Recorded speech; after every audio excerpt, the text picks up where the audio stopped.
So this man just walked into his house that day. I think that was in a Sunday afternoon. It was raining heavily.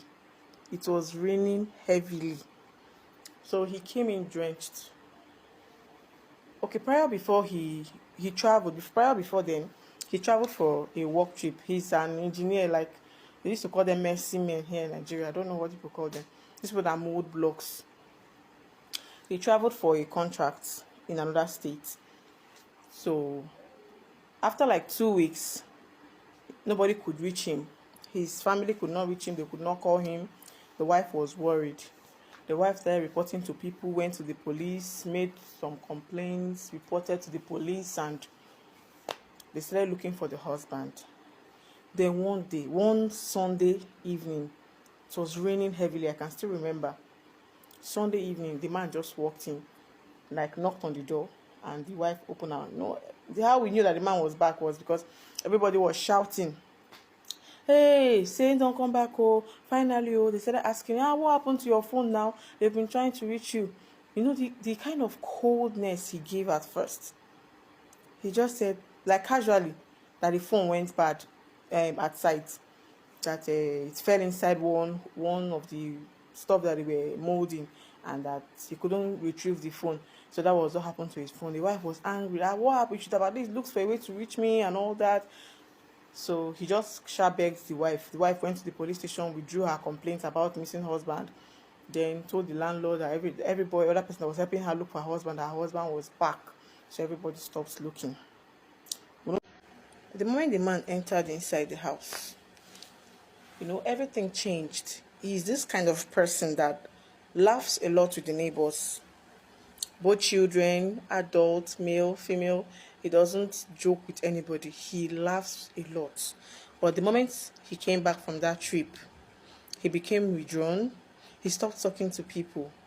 That would have been the first sign, actually, but everybody was just excited that he was back after like 2 weeks of not reaching him. He became withdrawn. So this man is a workaholic. He doesn't have a time that he goes out. But then all of a sudden, he stopped coming out under the sun. I think the reason, now I'm putting the things together, I think the reason why he stopped coming out under the sun was because he didn't want people to notice that he might not have a shadow. Yes, so he stopped coming out under the sun. He stopped associating with people. He became so into it. The wife said that the husband that traveled before, whenever he comes back, like, he does not eat cold food at all. He does not eat cold food. But after that man came back from that trip, he started demanding for cold food. He does not like his food hot anymore, like the person he used to. So the wife started complaining to people. But then she didn't take it serious. She just felt like, okay, this might just be change. You get, it might just be the man trying to change his routine, change his food and everything. She didn't take it too personal. She didn't take it serious. But then again, she started complaining to people that the husband has been back for more than 3 months, 4 months. The man that loves Mekwe stopped touching her, does not want to touch her, does not want to come close to her. And even when she goes close to her husband, his body is always very cold. I know this because she was complaining to a friend of mine that is very close to the family, that the husband's body is always very, very cold. The wife said no matter how much bedspread or bed sheets or duvet that they cover the man, his body is always very cold. Very, very cold. And he's always absent-minded. But after the wife started complaining, this man started living normally, like the way he started trying to live normally, like the way he used to live, so that the wife would stop suspecting that something was wrong with him. So he stopped eating. What he does is, if the woman gives him hot food, he will just allow it to get cold before he eats. He stopped. So he started touching the woman. According to the woman said that touching her, everything was different. Anytime he comes down from her body, she will always have infection, yeast infection. So she thought that maybe instead of normal thing, maybe the man has infection, and he started treating. At some point, anytime she sleeps with the man, her body will start smelling so bad. And there was another thing. Anytime the man stands up from the bed, it be like say mud did the bed, like mud. Like, I don't know how to explain to people that are not in Nigeria. Like when you mix sand with water, that kind of stains all over the bed. And if he's walking too, if in the work, like it feels like when a child is walking, a child is playing with sand, and then enters a house that is mopped already, cleaned up, that kind of sand that follows, that always follow the man anywhere the man is going. So she started complaining. So she traveled to her hometown when these strange things became too much. So she traveled to her hometown, and then she started complaining to them that look at what she's experiencing with her husband. They said maybe it's because of the kind of job he does. Remember, this man is a medicine man, someone that molds block. So they started telling her that it's possibly because of the block that he molds, or the sand that he carries at site, that she should not take it to heart. It's probably because of the man's work. Okay, meanwhile, at the mortuary, they were looking for the owner of these cups. I'm telling you, they were looking for the owner of these cups. He didn't have any form of identification on him, because apparently he was just going for a nursing work and didn't expect that something like that was going to happen.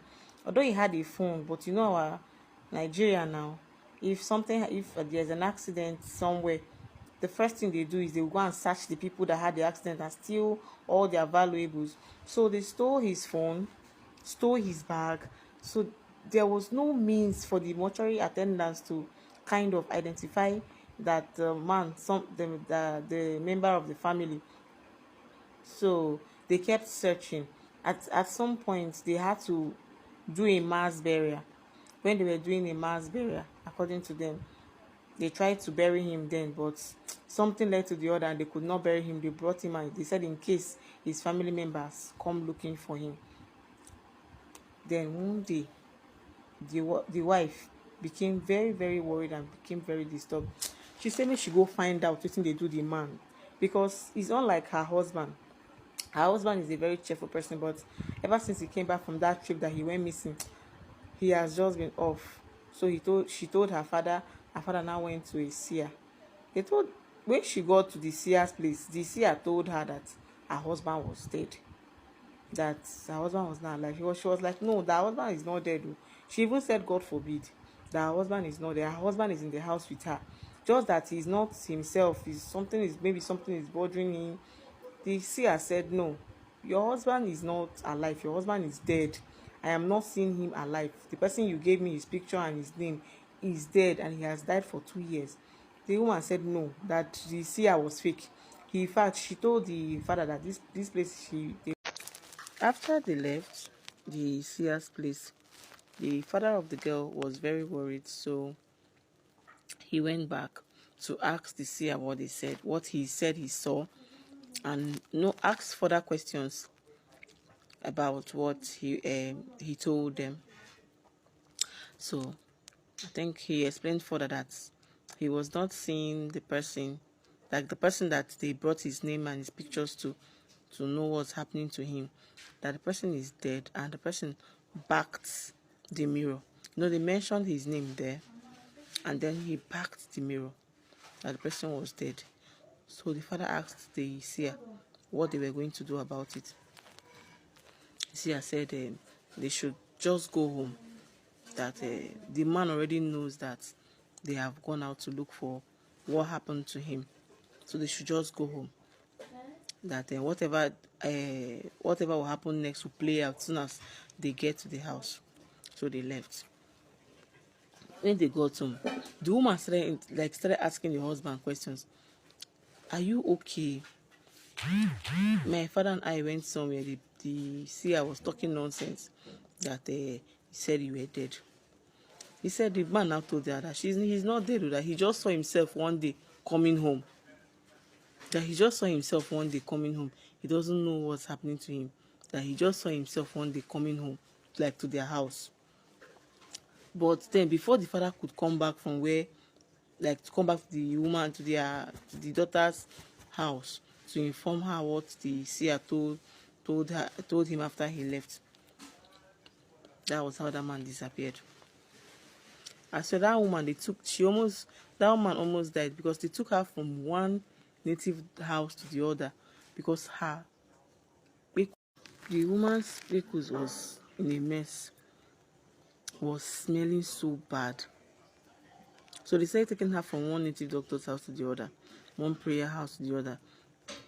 because apparently she has been sleeping with a ghost, like she has been sleeping with a dead person. She was smelling like, do you know that after that man disappeared, it didn't take up to 4 months the woman died. She died because they couldn't treat her. All her body was smelling so bad. That was how she just lost her life, left her children. In fact, the story is a mess. It's a very big mess. Each time I think about it, it just, if I remember them, they make me be like, say, this life, what are we even doing here? What's going on? Because it's a lot. It's a whole lot. Plenty things. See, I've heard things that sound like a lie, but it's true.